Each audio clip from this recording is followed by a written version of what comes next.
for anyone baffled by President Barack Obama's humiliating outreach to Iran in his second term. President Donald Trump's speech Friday was cathartic.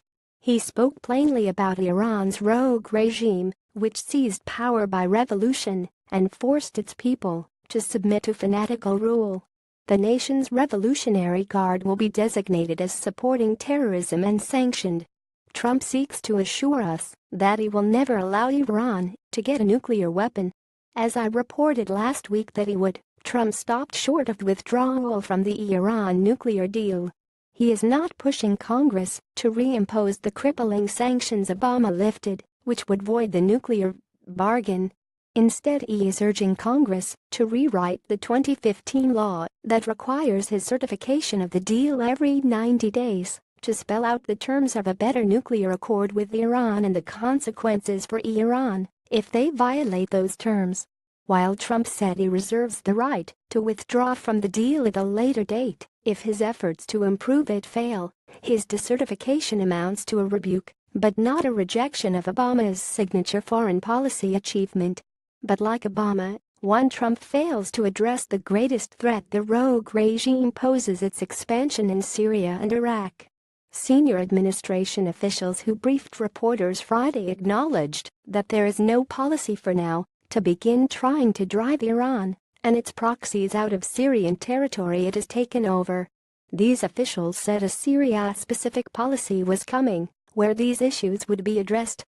U.S. officials have also told me that at the moment there is no plan for countering Iranian influence among Shiite allies in Baghdad. This policy is also under review for Iraq, but for now U.S. forces will continue to train and equip the Iraqi military as Iran continues to train and equip the Shiite militias that have done much of the fighting against the Islamic State in Iraq.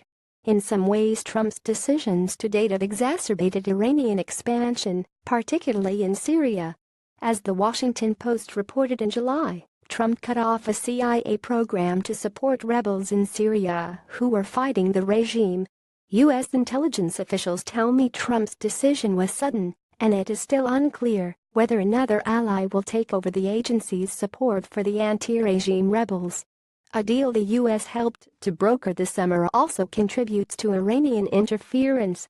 Andrew Tabler, a senior fellow at the Washington Institute for Near East Policy, told me Friday, far more detrimental than the covert program issue is the de-escalation agreement, because it has allowed Iran's proxies to focus on the center of the country in the Euphrates River Valley without having to contest the southwest part of Syria, where the de-escalation agreement applies.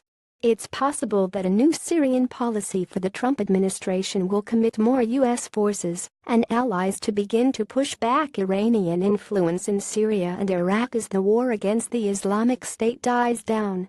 But to date, Trump has resisted such policies.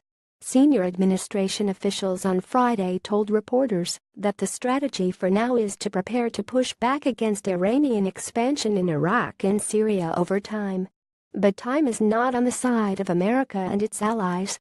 Iran's Revolutionary Guard is close to establishing a land bridge from Tehran to Beirut, giving groups like Hezbollah and other militias access to advanced weapons they can aim at Israel and Jordan. Sanctions are a good first step. But Trump needs to do more, and quickly. This column does not necessarily reflect the opinion of the editorial board or Bloomberg LP and its owners. To contact the author of this story, Eli Lakadelic 1@bloomberg.net, or contact the editor responsible for this story, Philip Gray at philipgray@bloomberg.net.